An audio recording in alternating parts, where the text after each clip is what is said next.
মিথ্যা কথা বলো কেন? জামাই বলছি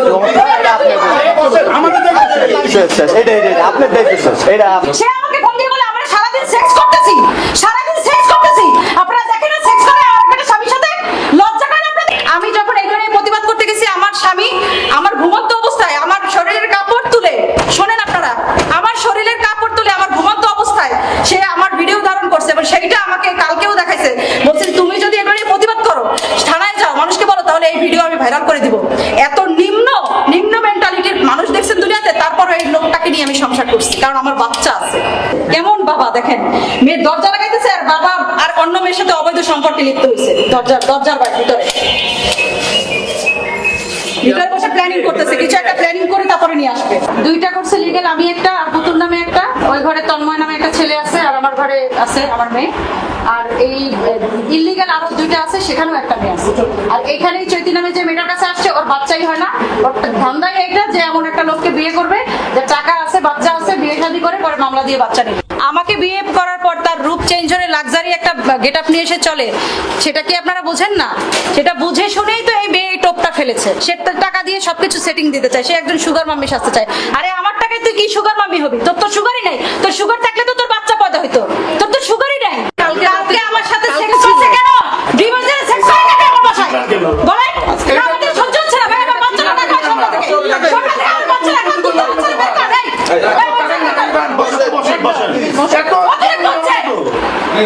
এত গরম হলে তো হবে না।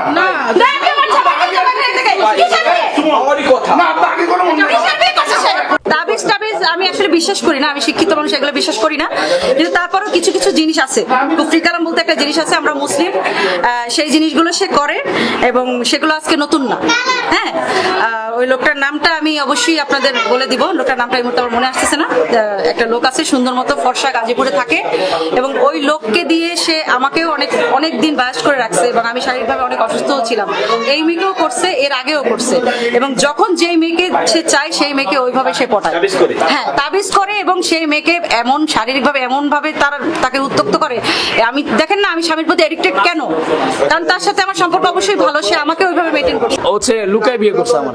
ও বলছে ও বিবাহিত না, ও আনমেরিড, ও কুমারী। আমি বলছি ঠিক আছে, তাহলে বিয়ে তো একটা পুরুষ মানুষ করবে।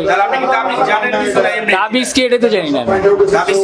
না, আমি দেখছিলাম আমার যে ছোটবেলায় আমার মা এখানে একটু ঝুলেছিল, কি জানি না। আমি দুইটা করছি। এখন আবার একটা করবেন না, করতে দিল কই? আমি বিয়ে কয়টা করছি সেটা আগে বিয়ে করছি, সেটাতে ওর সাথে সম্পর্ক ছিল দেখে আগের বউ আমাকে ডিভোর্স দিয়েছে। এখন ও আমাকে আর কোথাও দিবে না, কিন্তু নিজে নিজে অন্য জায়গায় সব রাত বিরাতে থাকে, বিভিন্ন জায়গায় গান করে, ইয়াবা খায়। এগুলো যখন আমি ব্যস্ত বুঝতে পারছি, তখন শুনছি যে সে অন্য জায়গায় বিভিন্ন ছেলের সাথে ইন্টিমেট হয়। এটা জানার পরে আমি কি করছি, তাকে ডিভোর্স দিছি। যখন দেখে যে তাকে কেউ, সবাই তো জানে আসলে ইউজ করা মেয়ে কেউ কখনো কারো বিবাহতে হয় না। হ্যাঁ, ইউজ করা মেয়ে কখনো কারো সংসারে রাখে না। সংসারে না রাখার কারণে আমি ওপেনলি ডিভোর্স দিছি এবং ওপেনলি বিবাহ করছি। আজকে কি বিয়ে করতে যাচ্ছেন আপনি? আজকে বিবাহ করতে, আজকে আমার গায়ে হলুদ ছিল। সে আমাকে কালকে বলছে তুই যদি আজকে না আসিস, কালকে আমার কাছে না আসিস, আমি তোর বিয়েটা করতে দিব। সেটা সে করছে, কিন্তু বিয়ে আমি করবো যদি আমার 14 বছর জেল খাটেও বিয়ে করতে হয়, আমি করব, কিন্তু ওর কাছে থাকবো। আচ্ছা, উনি যাকে বিয়ে করতেছে, এর আগে 3টা বিয়ে তার হয়েছে, 3 বেটার তো সে নিছে, বাট এখনো বাচ্চা পয়দা করতে পারে নাই। আমার যেহেতু বাচ্চা আছে, তার টার্গেট হচ্ছে আমার স্বামীকে বিয়ে করবে, যেহেতু স্বামী বাচ্চা পাবে মামলা দিলে, এইভাবে করে বাচ্চা নিবে। তার যাকে বিয়ে করতেছে চৈতি, তার বাচ্চা হওয়ার কোনো ক্ষমতা নেই, সে বন্ধা। কত বড় নোংরা চিন্তা ভাবনা থেকে তারা এই প্ল্যান করছে, আপনারা ভাবেন। আর আমার সম্পর্কে যে কথাগুলো বলছে, সে যেন একটা প্রমাণ মিডিয়াকে দেখায়। আর আমার হাজবেন্ডের আরো অনেকগুলো বাংলাদেশের প্রভাবশালী এ গ্রেডের বড় এক লোক আছে, আমি নাম বললাম না, তার মেয়ের সাথে অন্তরঙ্গ ভিডিও আছে এবং সেটা তার গোপনে ধারণ করা। সেই ভিডিও আমি সামনে নিয়ে আসবো। যদি আমার হাজবেন্ড এই নোংরামিগুলো বন্ধ না করে, আমি অবশ্যই মিডিয়ার সামনে সেটা সামনে নিয়ে আসবো। কিছুদিন আগে এক মেয়ের সাথে থেকে 2 লক্ষ টাকা নিছে, তার কাছ থেকে আইফোন নিছে। শুনেন, আমরা শুনি না যে মেয়ে মানুষ কক্সবাজার গিয়ে আইফোন পায়? আমার জামাই এমন জামাই জামাই, সে কিছুদিন আগে কক্সবাজার গিয়ে আসছে আইফোনের আশায়, এসে এই চৈতির থেকে 2 লাখ টাকা নিছে। জিজ্ঞেস করে দেখেন, কক্সবাজার গিয়ে 2 লাখ টাকা নিছে। সে এগুলো আজকেও করছে, এর আগেও করছে। সেই বাবু পাটোয়ারি মিউজিশিয়ানটা সব পুরা মিডিয়ায় একদম ভাইরাল, এবং ওনার চরিত্র সম্পর্কে দুনিয়ার সবাই জানে।